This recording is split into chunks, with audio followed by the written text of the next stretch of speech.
We should have known something was wrong with PBS Kids the moment that the logo became a corporate, forgettable nothing burger. Or maybe it's when they started making shows that have literally zero cultural impact. Why would anybody hunt the weather? Or perhaps it was when they brought back Ruffman, a cartoon dog who used to host one of the most genuinely mental game shows in children's television history, and then they turned him into a sponsor mouthpiece for artificial intelligence. Ruffman here. Today, I have a poem for you, written by me, with help from an AI chatbot. But we'll get to that. Thing is, I'm British. I didn't grow up with classic PBS Kids. Never watched a single episode of Peg and Cat as a kid. Never saw Cyber Chase on telly after school. My childhood was CBeebies, CBBC, Tracy Beaker, Horrid Henry, Shaun the Sheep, Charlie and Lola. PBS Kids was this entirely American thing that simply didn't exist in my world. But here's what's weird. I still know PBS Kids, or at least a version of it that existed in the 2000s and the 2010s, through sheer cultural osmosis. You see the memes about Arthur's Fist, someone mentions Word Girl, and you end up watching it and realizing it's pretty bloody brilliant. This shared nostalgia for a golden age of educational television that apparently shaped an entire generation. But then I started hearing something else over the past few years. PBS Kids is dead. Why Modern PBS Kids is now doomed to fail. So, naturally, I got curious because, well, I'm a nosy bastard. I started looking at the current PBS Kids lineup. Shows like Work It Out Wombats, Lila in the Loop, Weather Hunters. And I couldn't help but wonder, will kids still be talking about these shows in 20 years? Will anyone have YouTube channels dedicated to wombats like Matt Neff does about Arthur and FUDW? Now, some of these newer shows, Carl the Collector for one, are genuinely good, but that might just be the exception that proves the rule. But before we get onto these newfangled shows, you've got to look at what happened to Ruffman, because it ain't pretty. Part 1. The slow death of Ruffman. Fetch with Ruffman was classic PBS Kids at its best. It ran from 2006 to 2010. A live-action game show hosted by an animated dog, which is a genuinely unhinged concept, but it worked. Hit subscribe for more deep dives on American TV from a British point of view. Thank you, back to the video. And it worked because the character had real personality. Imagine if Shaun the Sheep could talk and hosted Funhouse. That's roughly the energy. Ruff was neurotic and sarcastic, the kind of character who'd panic over point tallies and get comically outwitted by the kids. Jim Conroy voiced him and every other animated character on the show. There was a cat called Blossom who operated the camera and never spoke. Kids did real challenges. The show even won an Emmy. Then it got cancelled because, well, you guessed it, PBS ran out of money, which is a recurring theme with this lot. Ruff resurfaced briefly in 2014 in a series of web shorts called Humble Media Genius. Harmless stuff about internet safety and not texting while driving. Then, in March 2024, a second season dropped. Fans were excited for about 30 seconds. What they got was a series of shorts, funded in part by Microsoft, in which Ruff enthusiastically teaches children how to use AI chatbots and voice assistants. Hallie is an artificial intelligence assistant, which means it's programmed to help with things like this. Hallie is amazing! Blossom is gone. No explanation, just gone, replaced by a talking blue cat called Lupine, who's voiced by someone else entirely. And this breaks the whole dynamic of the original, where Conroy did every voice. The animation is flatter and cheaper. The writing has been completely defanged. The neurotic, bumbling, funny character has been smoothed out into this chirpy, tech-positive mascot who explains algorithms with the enthusiasm of a corporate training video. I don't think it shows the real Ruff, or tells me much about media. Oh, it's hopeless. You know, you could get some help from artificial intelligence. As one fan on Reddit put it, frick it. I just saw the new episodes and I had to throw myself off the screen. When people are swearing about a PBS Kids show, something has gone properly wrong. Ruffman is basically the whole PBS Kids problem shrunk down to one character. He had a soul, they took it out, and they replaced it with a Microsoft sponsorship and some talking points about AI safety. He's still technically the same dog, but he's not. Really. Smash that like button if you want me to do a deep dive on what the hell happened to Ruffman. Bro needs investigating. So, after seeing what they did to Ruff, I assumed the whole network had just gone to hell. I was expecting the worst. Rock bottom ratings, scathing reviews. Except that's not what I found at all. Part 2. The Paradox. A modern show, Weather Hunters, the Al Roker climate show that premiered in September 2025, has an 8.8 out of 10 on IMDb. That's higher than a classic PBS show like Arthur, which scored a 7.4. Higher than Curious George at 7.2. Absolutely Trounces Clifford at 6.5. Even beats Cyberchase at 6.9. Carl the Collector, another modern PBS Kids first show centered entirely on an autistic lead character, 8.4 out of 10. More modern PBS shows score super high too. Lila in the Loop, 8.5. Work It Out Wombats, 8.3. So, according to the actual data, PBS Kids is making better television than the golden age that everyone's nostalgic for. The numbers don't lie, right? But pull back a bit and you notice something. Weather Hunters has 77 reviews. Carl the Collector has 167. Compare that to Arthur with over 17,500, or Clifford with more than 6,000. Arthur's ratings might be lower, but the numbers actually mean something. A high rating from 77 people doesn't actually show you if a show is good. It actually tells you that almost nobody is watching. Arthur has had 25 years for people to grow up and go rated on IMDb. Weather Hunters is at about 5 months. But it's not like Weather Hunters is trending upwards and just needs time. It's barely registering. Conversely, shows like Odd Squad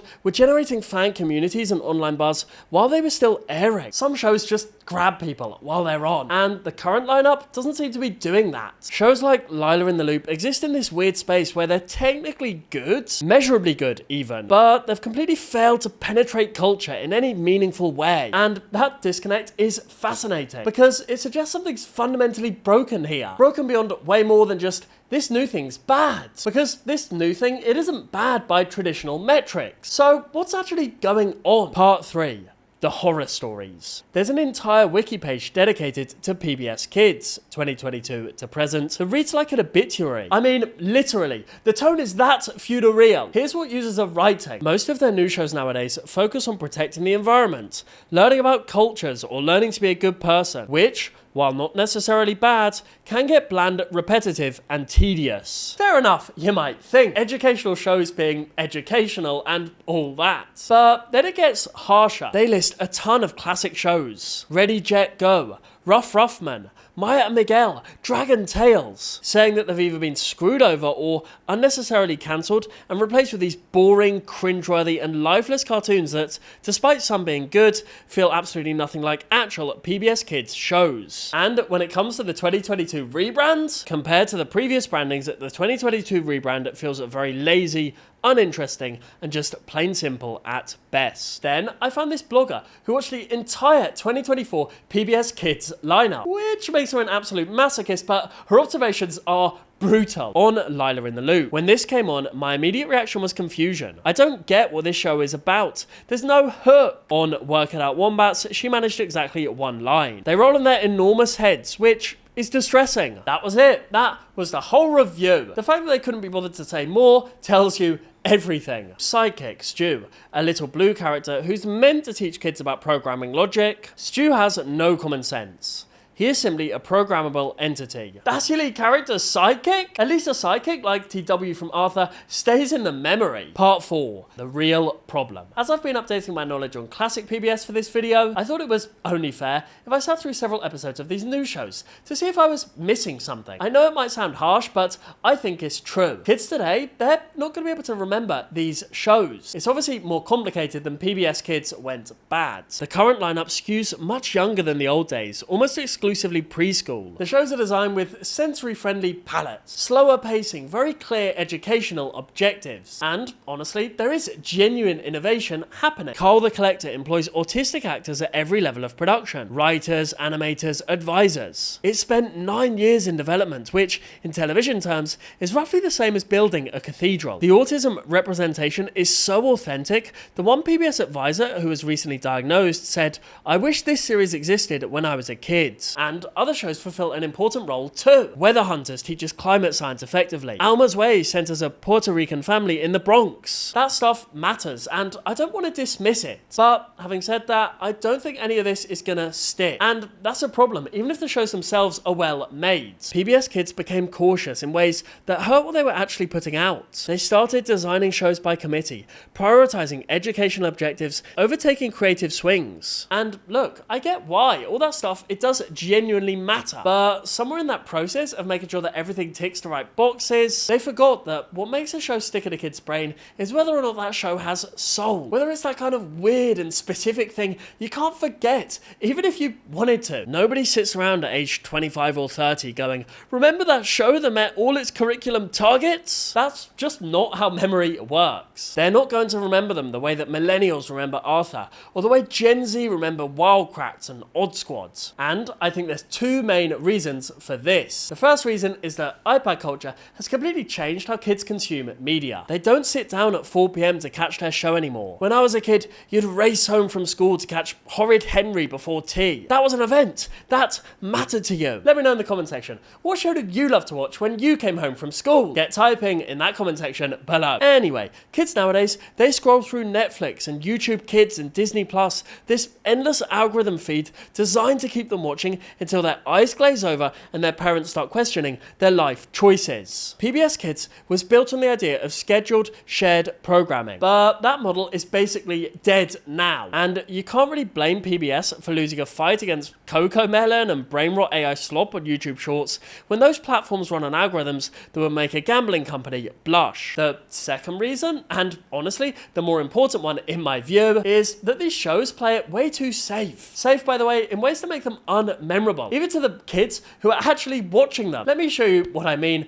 by looking at the visual homogeneity of the entire lineup. They all look fine and professional and inoffensive and completely unobjectionable, which is to say it looks quite boring if we're being totally honest. Now, compare that to the wild variety of classic PBS Kids shows in the 2000s and 2010s, where every show looked completely different from every other show in ways that were immediately recognizable. Arthur had that hand-drawn book illustration style that looked like Mark Brown's actual illustrations come to life. Between the Lines was this absolutely mental puppet animation live-action hybrid that shouldn't have worked, but somehow did. Word Girl had that Flash-style superhero look. Every show is visually unmistakable. You can pause a frame for half a second and know exactly what you're watching without any doubt. It's like how you never confuse Charlie and Lola with Horrid Henry. They looked completely different because they were completely different shows made by completely different people with completely different ideas. The current PBS Kids shows just blur together in your memory because they're all variations on the same house style, like they came from the same factory with slightly different paint jobs. Now, I should say, PBS Kids proved they can still do it when they actually bother. Carl the Collector came out in November 2024, after nearly a decade in development, and is properly good. Their first show with an autistic lead, Emmy nomination, and a fanbase that goes way beyond toddlers. Autistic adults are watching it and saying, this is the first show where I've ever felt seen. It's got 3 autistic characters who are all autistic in completely different ways. Carl's verbal and stims with his fingers. Lotta has sound hypersensitivity, and Paolo is non-speaking and uses a communication device, which is a PBS Kids first. An autistic professor sat in on every episode from start to finish, changing things like 4 days to 4 days, 11 hours and 56 minutes, because that's how Carl would actually say it. His parents are divorced, and nobody makes a fuss about it. His friends argue with him and get it wrong and figure it out. It's modeled on Peanuts. Carl and his mate Sheldon are basically Charlie Brown and Linus, and the kid actors mostly do unedited takes, so they sound like actual children rather than tiny adults reading a script. Modern PBS Kids deserve credit for having the guts to build an entire show around neurodiversity without making it feel like homework. But most shows on this lineup don't do this. They're neither this brave nor this bold. And the writing suffers from the same problem of playing it safe. As Joy Massat said about Lila in the Loop, there's no hook. The shows are educational and well-intentioned, but they lack personality and the kind of zany energy that make kids actually care about the characters beyond just passively watching them. Nature Cat was a house cat who was terrified of water, but desperately wanted to explore nature anyway. That's funny and absurd and memorable because it's such a ridiculous premise. Peg and Cat had this whole thing where they solve math problems through song, which sounds like it shouldn't work at all, but somehow did, because they committed to the bit completely. But can you name a single character from Work It Out Wombats and describe their personality, or what makes them interesting as characters, rather than just being educational vehicles? I certainly can't. It's just wombats who work things out, which is exactly what the title promised, but also somehow less than you'd hope for,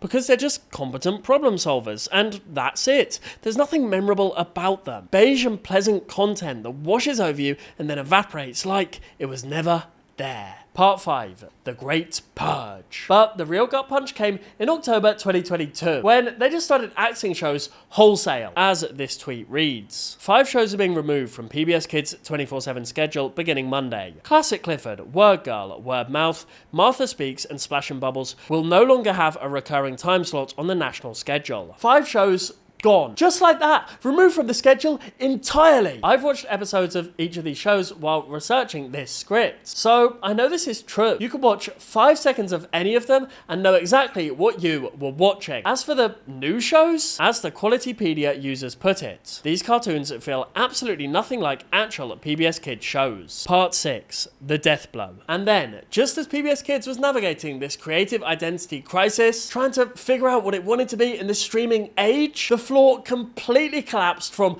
underneath them. In May 2025, the Trump administration terminated the Ready to Learn grant, a program that had been running continuously since 1995 and provided seed money for PBS Kids' educational content development. The Department of Education called the grant funding woke propaganda, despite the fact that the grant had been awarded during Trump's first term under Secretary Betsy DeVos, which is quite ironic when you think about it. Then, in July 2025, Congress passed a rescissions package, eliminating all $1.1 billion in CPB federal funding. The Corporation for Public Broadcasting announced in January 2026 that it would cease operations entirely, just shutting down. Done. The impact on PBS Kids has been absolutely catastrophic. 30% staff reduction across PBS Kids happened almost immediately. Over 80 educational games were removed from the PBS Kids website because there was nobody left to maintain them, which is particularly grim when you consider how much work went into developing those. And the new show pipeline was cut in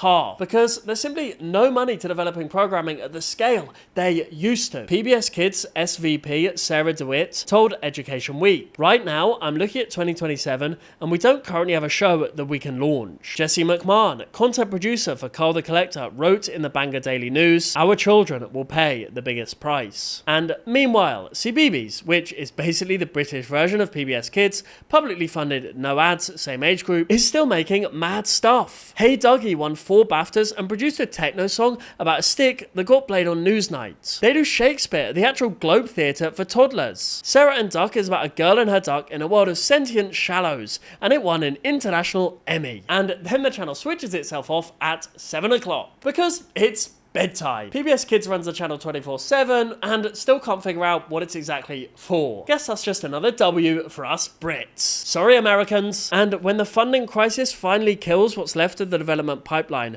when the last new show airs and the schedule becomes nothing but Daniel Tiger reruns because there's no money to make anything new, we'll look back and realize something quite sad. I can still remember every episode of Shaun the Sheep I watched as a kid. I can still quote Horrid Henry, and I can't help but doubt that anyone's going to be saying that about Work It Out Wombats in 2045. The final Ready to Learn funded show, Phoebe and Jay, premiered on February the 2nd, 2026. After that, the pipeline goes dark. Nothing coming. Empty schedule streaming into the future. Cartoon Movement made a fantastic video called The Problem with Modern PBS Kids Nobody Talks About. So do go and check that video out. And if there's anything you want to see me do a video on next, let me know in that comment section below. Thank you so much for watching my video. Smash that like button if you made it to the end. Snipe Snap is taking requests. And on that bombshell, Snipe Snap out.